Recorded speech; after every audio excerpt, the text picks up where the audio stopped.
It's fair. It's all good. All right, cool. There you go. I think that's this side. Cool. So, Okay. what's your name? Daniel. Daniel. I'm Eric. Eric. So I guess, sorry, what's your major again? Food science. Food science. All right. So my question to you is: have you heard of something called the universal basic income? No, I have not. You haven't. Do you by any chance know who Andrew Yang is? Sounds familiar, but I'm not sure. So Andrew Yang ran for president about 4 years ago, Okay. and uh, he basically was running on this platform of pushing this basically economic policy of Okay. a universal basic income to make it as quick as possible. He was talking about giving every American that's a U.S. citizen over the age of 18 Okay. would qualify to receive $1,000 a month. Hmm. So like that's it. All right. It doesn't matter if you're it doesn't matter your salary. It doesn't matter if your job status or So just whatever. anyone can get it. Anyone can qualify to receive it. Okay. So my question to you is, what sorts of thoughts or what sorts of concerns arise when you hear an idea like that? Mm, I guess maybe hearing that like it can go out to anybody. I feel like maybe they might just try to get it and maybe just use the money like for stuff that They don't really need. yeah they don't really need. Like it could be going to people who actually need it. Mm. And I guess like it's like kind of more like a double-sided coin. Mm-hmm. Like there's not really any prerequisites. Like anyone, like you said, anyone can get that money. Right. But also that's also bad because people that don't really need it can also try and just take Mm-hmm. it for themselves. Yeah. No, that's fair. So I guess that kind of falls in the realm of like responsibility, Yeah. right? Like, what are people going to do with that money, Hmm. essentially? So I guess I got a couple responses to that, but the first one is, Andrew Yang also proposed to change our tax structure Uh-huh. in the U.S. Yeah. to sort of address a little bit of that concern. Hmm. But essentially, what he was talking about was he wanted to introduce something called a value added tax in this Yeah. country. It's a way to transition away from the income tax, the Hmm. federal income tax. Basically, what it is, it would come down to being a sales tax Hmm. that would be heavier on non-essential items, but lower exempt on essential items. Okay. So, for example, let's say you receiving $1,000 a month. Yeah. Uh, let's say you want to buy a video game. Okay. I think they cost like about 70 to $80 these days. Yeah, pretty much. A 10% tax, which is what he proposed on these things, would raise that price to like 77 or $88, Okay. right? Um, but the trade off is that when it comes to essentials, like groceries, Hmm. and I'm talking like healthy groceries, like fresh produce, milk, eggs, Yeah. rice, and beans, this wouldn't be applied at all. Okay. Meaning that if you give this money to like a single mom, Hmm. she given that she's gonna most likely spend most of her income on these things to feed herself and her children, Hmm. she's not gonna be penalized for that, Okay. right? Because she's gonna use all that money on these things, and these things are not taxed, making it so that she's basically getting $1,000 for Yeah. free right there. Okay. So the trade-off, of course, is that everything under the sun that's a non-essential would be taxed an extra 10%. Yeah. What are your thoughts on that? So yeah, that kind of like makes it so that the concern I had before kind Mm-hmm. of a little more like Mm-hmm. what's the word? Kind of just more like not really much of a concern. It Right, still is, but right, it makes it better. right. So like if people were to like take that money and just try to waste it on stuff that they don't really need, Exactly. that that would probably like deter them from doing that, Yeah. and it would make it so that the money is spent on, like you said, essentials, Right. stuff that is actually like useful Mm-hmm. for Yeah. us. And I think that would be a pretty good way Mm. to kind of change it up, Right. kind of make it so that none of that money is kind of wasted. So yeah, that's the reasoning behind it. I feel like it's a very progressive tax system. Hmm. One thing I would argue for is that this is if you think about it, there is an argument for having a wealth tax in America, Yeah. and one of the things that I argue for with this policy or this tax system is that this would be a better way to extrapolate taxes on the rich. Hmm. And I'll give you the reason behind that.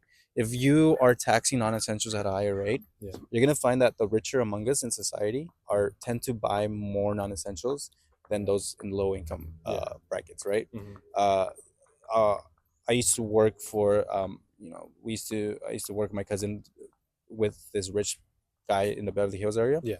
and I remember one time we were cleaning his closet, and I stumbled upon like an as seen on TV product from 20 years ago, never opened. Yeah. The technology is absolute, like it's obsolete now Hmm. because no one uses a, what is it, I think it was a satellite radio extension or something Yeah. like that. It was completely ridiculous. Uh-huh. But you'll find that rich people among us tend to just just frivolously spend their money on whatever they can put their Yeah, hands because on. they have money to spend. Right. So that means that they tend to buy more non-essentials than those low income. Hmm. So they'll be taxed more based off of this. Yeah. And also, if you think about like, let's say if this, if an individual buys like a $20,000 Rolex watch, Hmm. a $20,000 Rolex watch, given a 10% tax on it, Hmm. would incur like a $2,000 tax, Oh, right? okay. So you'll see that the bigger the expenditure, the more the tax will be Yeah. on them, and so that's another reasons why this will ex- extract more taxes on the rich, Hmm. essentially, Yeah. and it wouldn't be as oppressive on the people in the low income. Yeah, because it would only be about like just a little bit extra compared Exactly. to like the Rolex, which you said would be like a $2,000 Exactly. extra. Yeah, or a yacht, Yeah, or whatever it whatever is, they buy. whatever it is they buy, 10% adds up. But yeah, that's basically that's the reasoning behind it. Okay. What are your thoughts on, you know? Yeah, I mean, at first when you told me like it didn't really seem like much of a huge difference, Hmm. but like after you told me like more expensive items, like it kind of the price kind of jumps up and like the or like the tax you said. Hmm.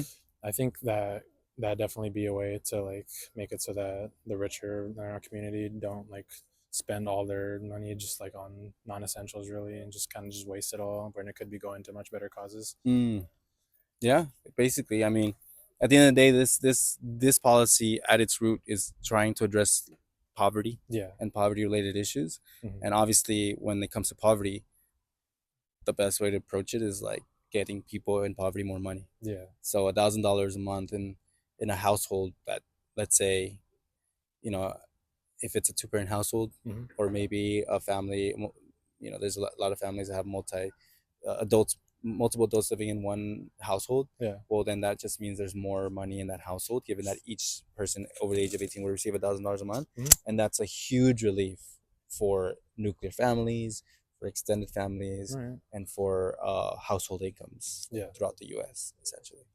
But yeah, man, that's pretty much it. All right. And then you said you're what was it? You're Food a science. food science major. Hmm.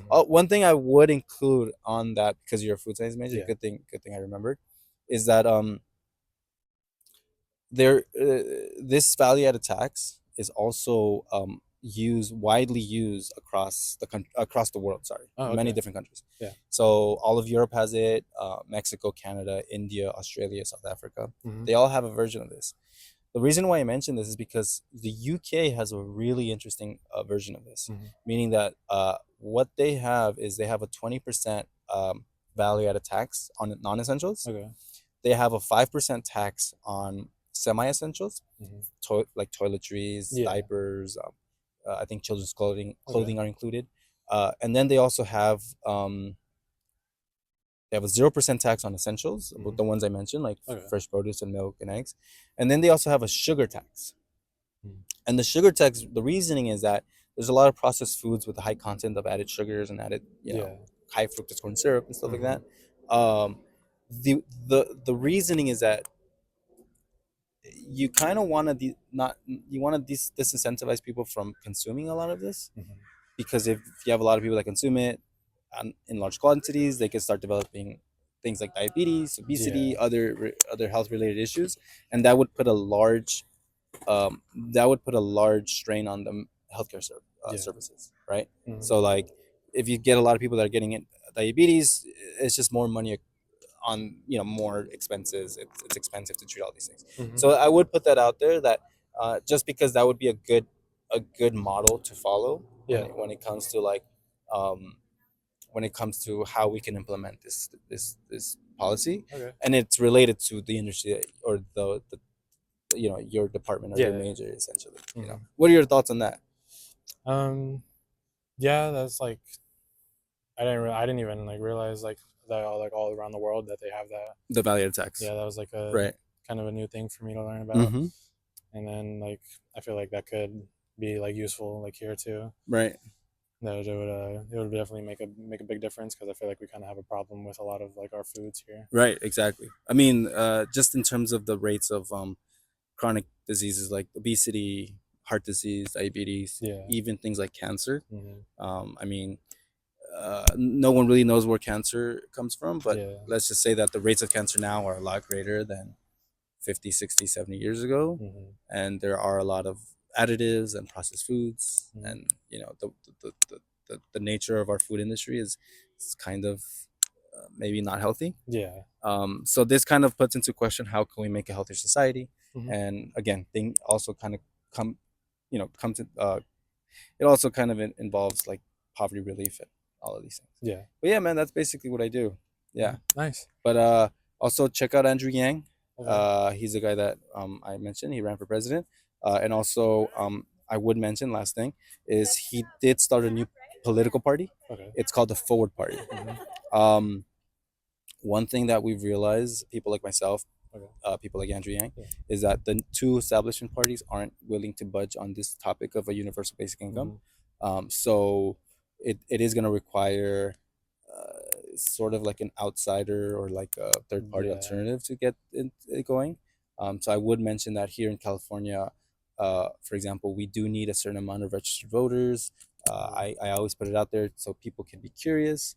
I definitely recommend you research more on these UBI policies Hmm. based on Andrew Yang's presidential run. Right. And then if you like what you heard, if you like what you've learned, if you like what they're doing, I I urge you to maybe even register, Hmm. change your registration for a forward party, just because we're trying to have an alternative Hmm. voice in government and All right. politics right now. Yeah, I'll give it some thought. But for sure, man. Yeah, it was great talking to you. Good to meet you, man. All right, man. For sure. Hmm. All right. All right. Yeah. Oh yeah, and also, is it cool if I put this stuff on, Yeah, of course. post it up on social media? Yeah. Do you have an Instagram? I will. Yeah, I have an Instagram.